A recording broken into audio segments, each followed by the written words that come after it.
The Assembly will hear a statement by His Excellency Benjamin Netanyahu, Prime Minister, Minister for Foreign Affairs, Minister for Health, and Minister for Communication of the State of Israel.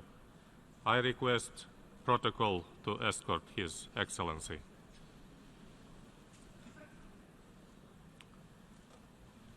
I have great pleasure in welcoming the Prime Minister, Minister for Foreign Affairs, Minister for Health, and Minister for Communication of the State of Israel, His Excellency Benjamin Netanyahu.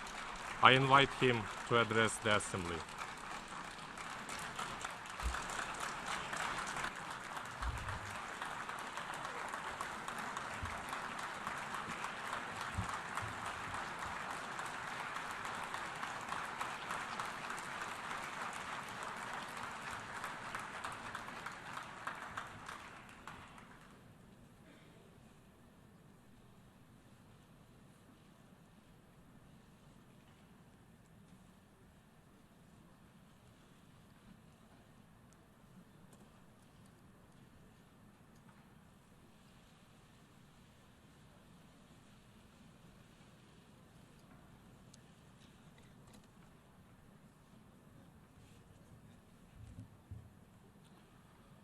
Ladies and gentlemen, I bring you greetings from Jerusalem, the city in which the Jewish people's hopes and prayers for peace for all of humanity have echoed throughout the ages. 31 years ago, as Israel's ambassador to the United Nations, I stood at this podium for the first time. I spoke that day against a resolution sponsored by Iran to expel Israel from the United Nations. Then as now, the UN was obsessively hostile towards Israel, the one true democracy in the Middle East.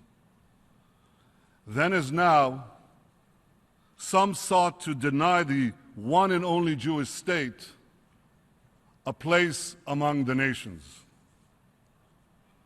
I ended that first speech by saying, gentlemen, check your fanaticism at the door.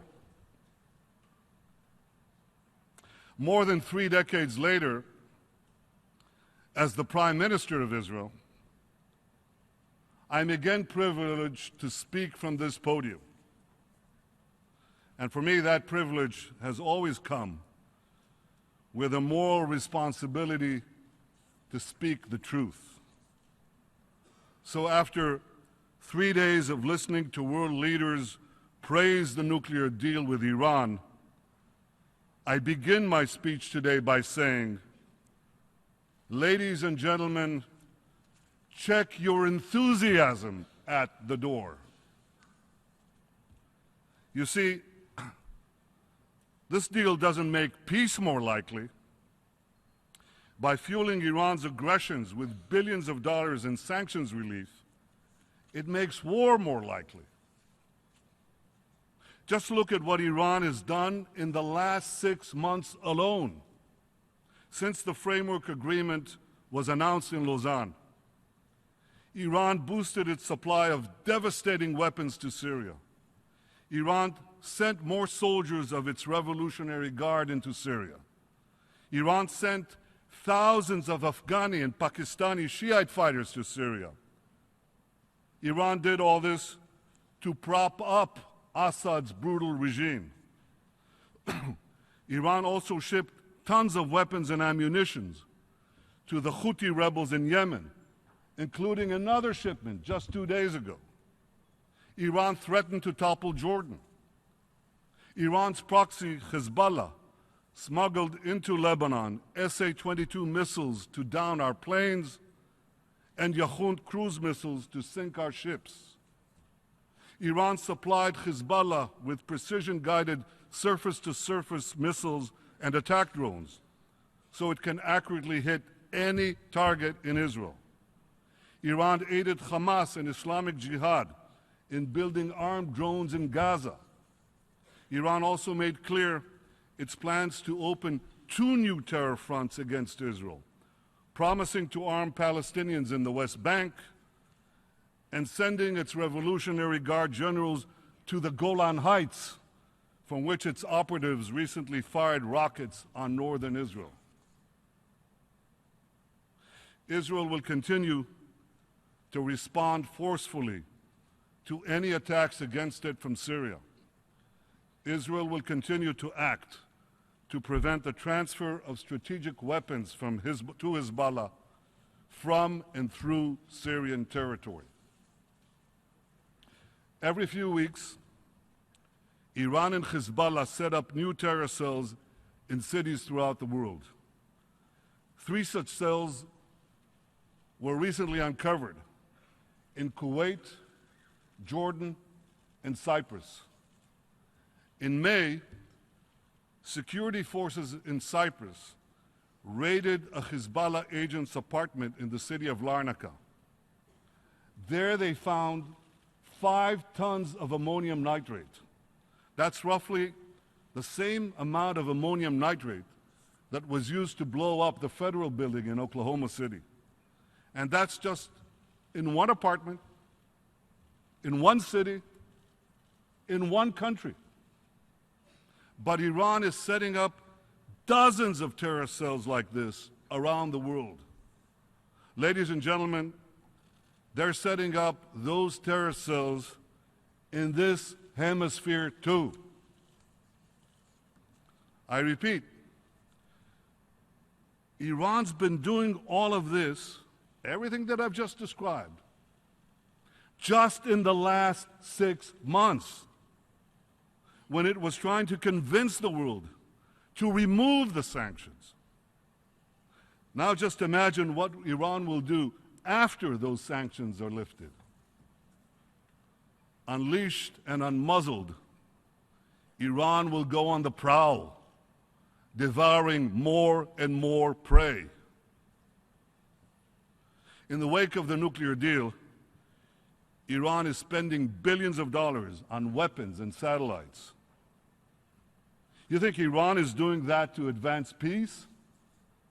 You think hundreds of billions of dollars in sanctions relief and fat contracts will turn this rapacious tiger into a kitten? If you do, you should think again. In 2013, President Rouhani began his so-called charm offensive here at the UN. 2 years later, Iran is executing more political prisoners, escalating its regional aggression, and rapidly expanding its global terror network. You know, they say actions speak louder than words. But in Iran's case, the words speak as loud as the actions. Just listen to the deputy commander of Iran's Revolutionary Guard Quds Force. Here's what he said in February, quote, "The Islamic Revolution is not limited by geographic borders." He boasted that Afghanistan, Iraq, Lebanon, Syria, Palestine, and Yemen are among the countries being, quote, "conquered by the Islamic Republic of Iran," end quote. Conquered. And for those of you who believe that the deal in Vienna will bring a change in Iran's policy, just listen to what Iran's supreme leader, Ayatollah Khamenei, said 5 days after the nuclear deal was reached. Quote, "Our policies towards the arrogant government of the United States will not change. The United States," he vowed, "will continue to be Iran's enemy." While giving the mullahs more money, is likely to fuel more repression inside Iran, it will definitely fuel more aggression outside Iran. As the leader of a country defending itself every day against Iran's growing aggression, I wish I could take comfort in the claim that this deal blocks Iran's path to nuclear weapons. But I can't, because it doesn't. This deal does place several constraints on Iran's nuclear program, and rightly so, because the international community recognizes that Iran is so dangerous. But you see, here's the catch. Under this deal, if Iran doesn't change its behavior, in fact, if it becomes even more dangerous in the years to come, the most important constraints will still be automatically lifted by year 10 and by year 15. That would place a militant Islamic terror regime weeks away from having the fissile material for an entire arsenal of nuclear bombs. That just doesn't make any sense. I've said that if Iran wants to be treated like a normal country, let it act like a normal country. But this deal will treat Iran like a normal country even if it remains a dark theocracy that conquers its neighbors, sponsors terrorism worldwide, and chants death to Israel, death to America. Does anyone seriously believe that flooding a radical theocracy with weapons and cash will curb its appetite for aggression? Do any of you really believe that a theocratic Iran with sharper claws and sharper fangs will be more likely to change its stripes? So here's a general rule that I've learned, and you must have learned in your lifetime. When bad behavior is rewarded, it only gets worse.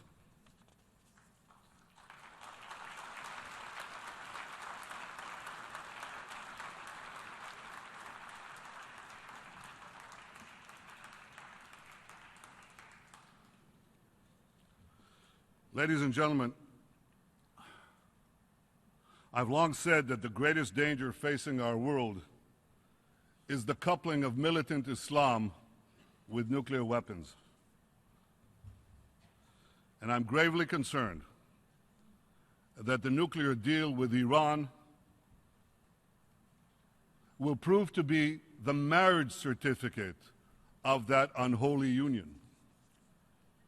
I know that some well-intentioned people sincerely believe that this deal is the best way to block Iran's path to the bomb. But one of history's most important, yet least learned lessons is this: the best intentions don't prevent the worst outcomes. The vast majority of Israelis believe that this nuclear deal with Iran is a very bad deal. And what makes matters even worse is that we see a world celebrating this bad deal, rushing to embrace and do business with a regime openly committed to our destruction. Last week, Major General Salehi, the commander of Iran's army, proclaimed this, quote, "We will annihilate Israel for sure. We are glad that we are in the forefront of executing the Supreme Leader's order to destroy Israel." End quote. And as for the Supreme Leader himself, a few days after the nuclear deal was announced, he released his latest book. Here it is. It's a 400-page screed detailing his plan to destroy the state of Israel. Last month, Khamenei once again made his genocidal intentions clear before Iran's top clerical body, the Assembly of Experts. He spoke about Israel, home to over 6 million Jews. He pledged, quote, "There will be no Israel in 25 years," end quote. 70 years after the murder of 6 million Jews, Iran's rulers promised to destroy my country, murder my people. And the response from this body, the response from nearly every one of the governments represented here, has been absolutely nothing. Utter silence. Deafening silence.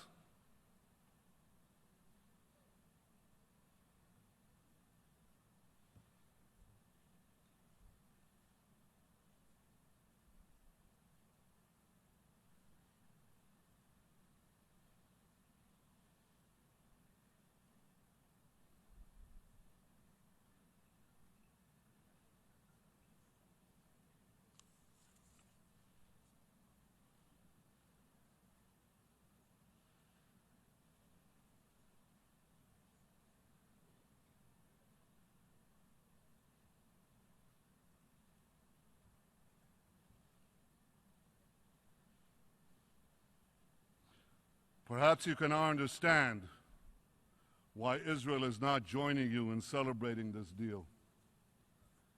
If Iran's rulers were working to destroy your countries, perhaps you'd be less enthusiastic about the deal. If Iran's terror proxies were firing thousands of rockets at your cities, perhaps you'd be more measured in your praise. And if this deal were unleashing a nuclear arms race in your neighborhood, perhaps you'd be more reluctant to celebrate. But don't think that Iran is only a danger to Israel. Besides Iran's aggression in the Middle East and its terror around the world, Iran is also building intercontinental ballistic missiles whose sole purpose is to carry nuclear warheads. Now remember this, Iran already has missiles that can reach Israel. So those intercontinental ballistic missiles that Iran is building, they're not meant for us. They're meant for you, for Europe, for America, for raining down mass destruction anytime, anywhere.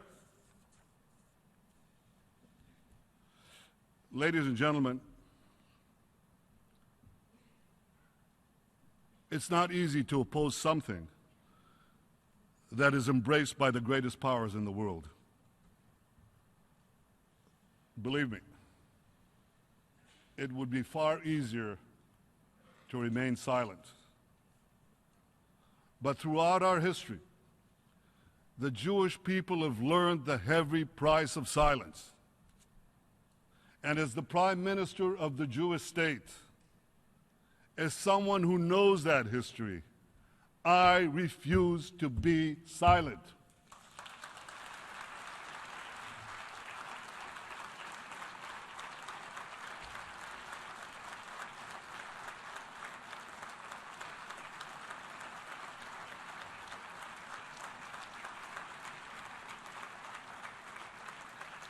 I'll say it again. The days when the Jewish people remained passive in the face of genocidal enemies, those days are over.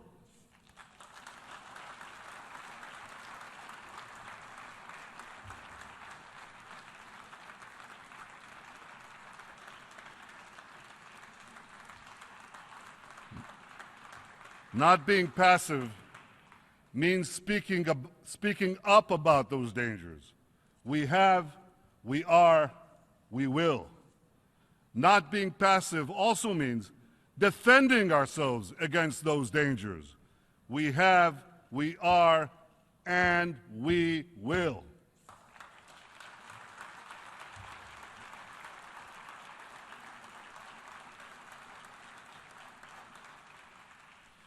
Israel will not allow Iran to break in, to sneak in, or to walk into the nuclear weapons club.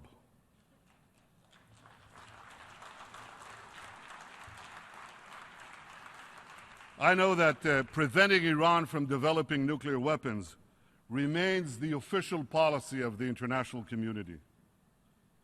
But no one should question Israel's determination to defend itself against those who seek our destruction.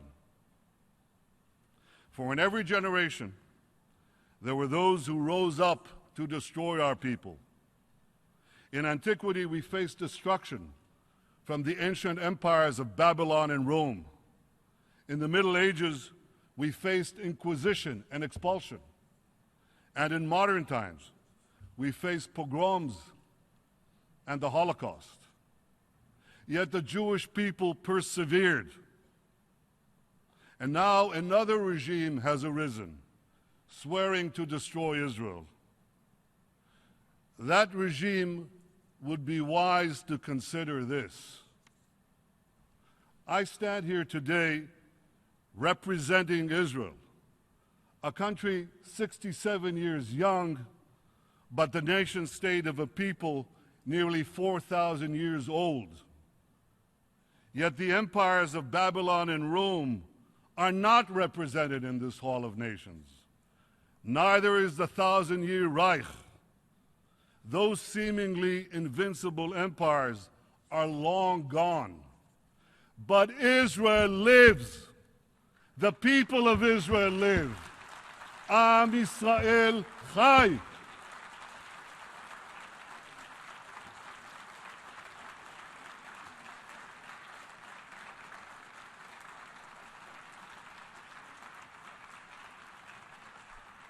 The rebirth of Israel is a testament to the indomitable spirit of my people. For 100 generations, the Jewish people dreamed of returning to the land of Israel. Even in our darkest hours, and we had so many, even in our darkest hours, we never gave up hope of rebuilding our eternal capital, Jerusalem. The establishment of Israel made realizing that dream possible. It has enabled us to live as a free people in our ancestral homeland. It's enabled us to embrace Jews who've come from the four corners of the earth to find refuge from persecution. They came from war-torn Europe, from Yemen, Iraq, Morocco, from Ethiopia and the Soviet Union, from 100 other lands. And today, as a rising tide of anti-Semitism once again sweeps across Europe and elsewhere, many Jews come to Israel to join us in building the Jewish future. So here's my message to the rulers of Iran. Your plan to destroy Israel will fail.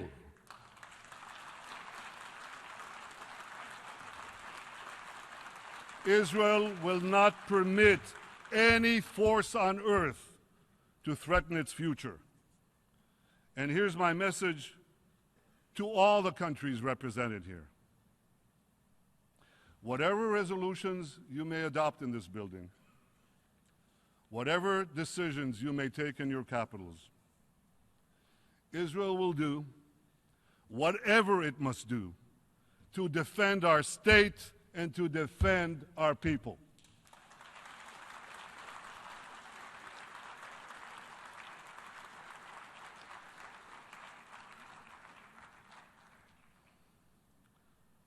Distinguished delegates, as this deal with Iran moves ahead, I hope you'll enforce it. how can I put this, with a little more rigor than you showed with the 6 Security Council resolutions that Iran has systematically violated and which now have been effectively discarded. Make sure that the inspectors actually inspect. Make sure that the snapback sanctions actually snap back. And make sure that Iran's violations aren't swept under the Persian rug.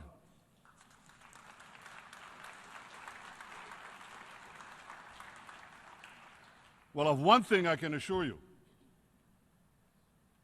Israel will be watching closely.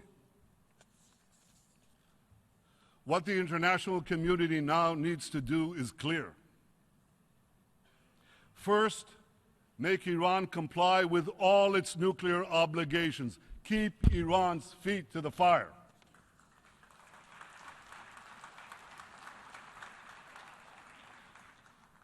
Second, check Iran's regional aggression.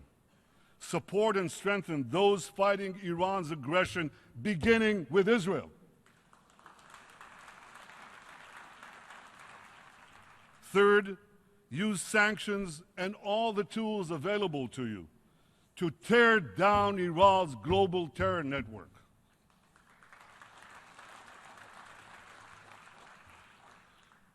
Ladies and gentlemen, Israel is working closely with our Arab peace partners to address our common security challenges from Iran and also the security challenges from ISIS and from others. We're also working with other states in the Middle East, as well as countries in Africa, in Asia, and beyond. Many in our region know that both Iran and ISIS are our common enemies. And when your enemies fight each other, don't strengthen either one, weaken both.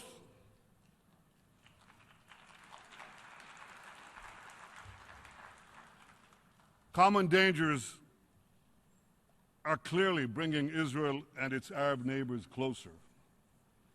And as we work together to thwart those dangers, I hope we'll build lasting partnerships for security, for prosperity, and for peace. But in Israel, we never forget one thing.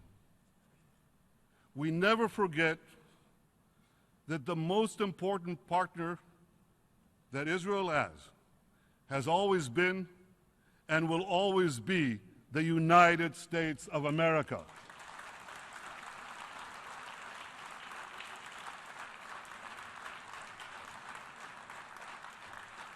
The alliance between Israel and the United States is unshakable.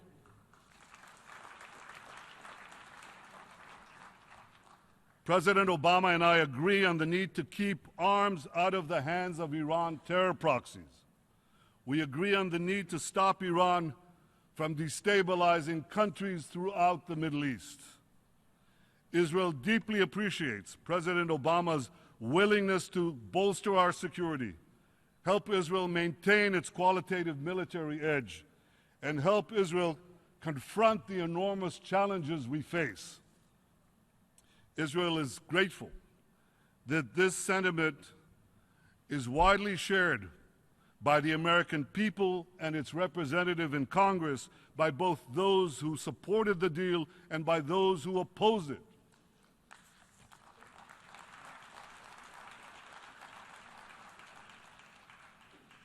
President Obama and I have both said that our differences over the nuclear deal are a disagreement within the family. But we have no disagreement about the need to work together to secure our common future.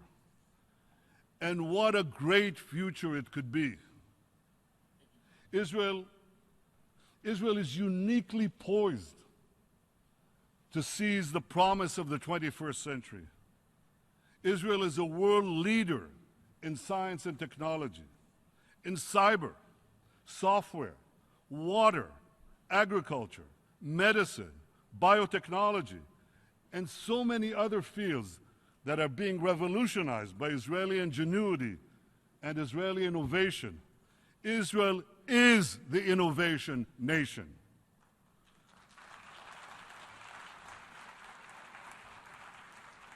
Israeli know-how is everywhere. It's in your computers' microprocessors and flash drives. It's in your smartphones when you send instant messages and navigate your cars. It's on your farms when you drip irrigate your crops and keep your grains and produce fresh. It's in your universities when you study Nobel Prize-winning discoveries in chemistry and economics. It's in your medicine cabinets when you use drugs to treat Parkinson's disease and multiple sclerosis. It's even on your plate when you eat the delicious cherry tomato. That too was perfected in Israel, in case you didn't know. We are so proud in Israel of the long strides our country has made in such a short time. We're so proud that our small country is making such a huge contribution to the entire world. Yet the dreams of our people, enshrined for eternity by the great prophets of the Bible, those dreams will be fully realized only when there is peace. As the Middle East descends into chaos, Israel's peace agreements with Egypt and Jordan are two cornerstones of stability. Israel remains committed to achieving peace with the Palestinians as well.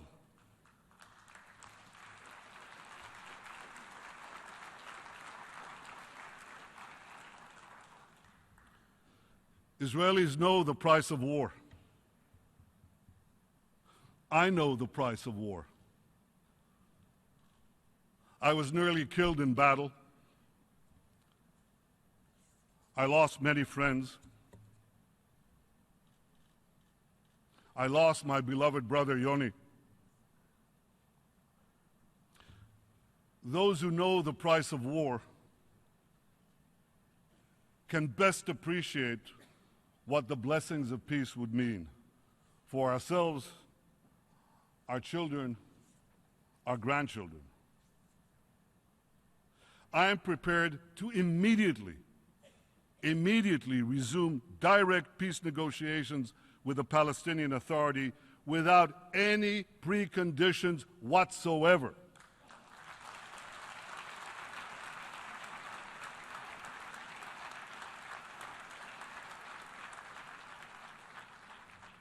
Unfortunately, President Abbas said yesterday that he is not prepared to do this. Well, I hope he changes his mind, because I remain committed to a vision of 2 states for 2 peoples, in which a demilitarized Palestinian state recognizes the Jewish state. You know, the peace process began over 2 decades ago. Yet, despite the best efforts of 6 Israeli prime ministers, Rabin, Peres, Barak, Sharon, Omar, and myself, the Palestinians have consistently refused to end the conflict and make a final peace with Israel. And unfortunately, you heard that rejectionism yet again, only yesterday, from President Abbas. How can Israel make peace with a Palestinian partner who refuses to even sit at the negotiating table? Israel expects the Palestinian Authority to abide by its commitments. The Palestinians should not walk away from peace. President Abbas, I know it's not easy. I know it's hard. But we owe it to our peoples to try, to continue to try. Because together, if we actually negotiate and stop negotiating about the negotiations, if we actually sit down and try to resolve this conflict between us, recognize each other, not use a Palestinian state as a stepping stone for another Islamist dictatorship in the Middle East, but something that will live at peace next to the Jewish state. If we actually do that, we can do remarkable things for our peoples.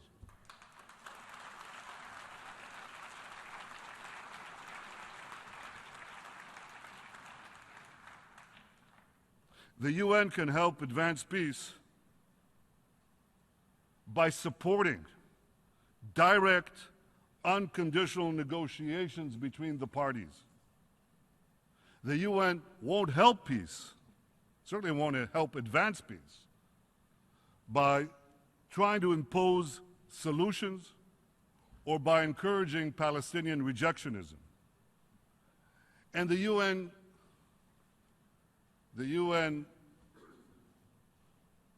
distinguished delegates should do one more thing.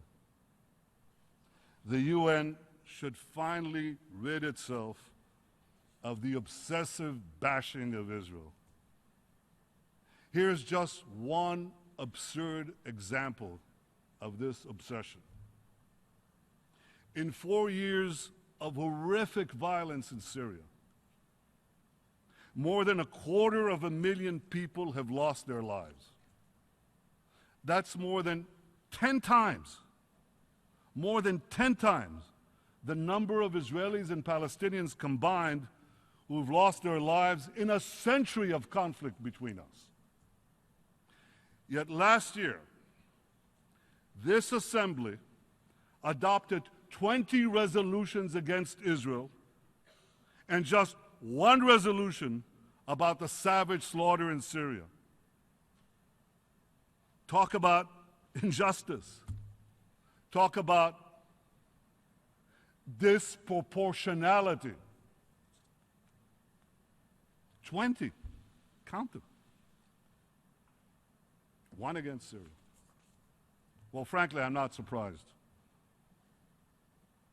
To borrow a line from Yogi Berra, the late, great baseball player and part-time philosopher, when it comes to the annual bashing of Israel at the UN, it's déjà vu all over again.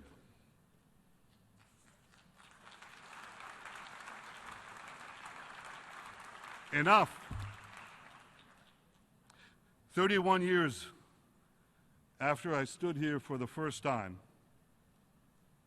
I'm still asking, when will the UN finally check its anti-Israel fanaticism at the door? When will the UN finally stop slandering Israel as a threat to peace and actually start helping Israel advance peace? And the same question should be posed to Palestinian leaders. When will you start working with Israel to advance peace and reconciliation and stop libeling Israel? Stop inciting hatred and violence. President Abbas, here's a good place to begin. Stop spreading lies about Israel's alleged intentions on the Temple Mounts. Israel is fully committed to maintaining the status quo there. What President Abbas should be speaking out against are the actions of militant Islamists who are smuggling explosives into the Al-Aqsa Mosque and who are trying to prevent Jews and Christians from visiting the holy sites. That's the real threat to these sacred sites.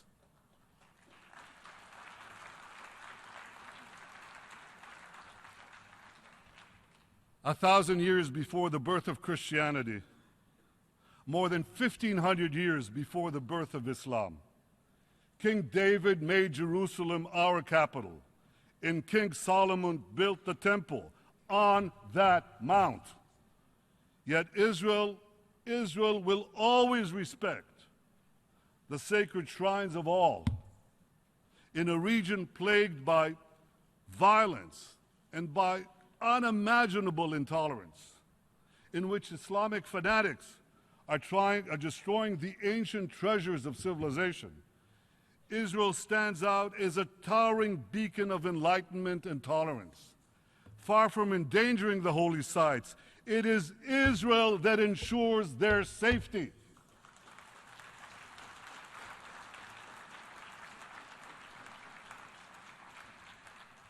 Because unlike the powers who have ruled Jerusalem in the past, Israel respects the holy sites and freedom of worship of all, Jews, Muslims, Christians, everyone. And that, ladies and gentlemen, will never change, because Israel will always stay true to its values. These values are on display each and every day when Israel's feisty parliament vigorously debates every issue under the sun, when Israel's Chief Justice sits in her chair in our fiercely independent Supreme Court, when our Christian community continues to grow and thrive from year to year as Christian communities are decimated elsewhere in the Middle East, when a brilliant young Israeli Muslim student gives her valedictorian address at one of our finest universities, and when Israeli doctors and nurses from the Israeli military treat thousands of wounded from the killing fields of Syria and thousands more in the wake of natural disasters from Haiti to Nepal. This is the true face of Israel. These are the values of Israel. And in the Middle East, these values are under savage assault by militant Islamists who are forcing millions of terrified people to flee to distant shores. 10 miles from ISIS, a few hundred yards from Iran's murderous proxies, Israel stands in the breach, proudly and courageously defending freedom and progress. Israel is civilization's front line in the battle against barbarism. So here's a novel idea for the United Nations. Instead of continuing the shameful routine of bashing Israel, stand with Israel. Stand with Israel as we check the fanaticism at our door. Stand with Israel as we prevent that fanaticism from reaching your door. Ladies and gentlemen, stand with Israel, because Israel is not just defending itself. More than ever, Israel is defending you.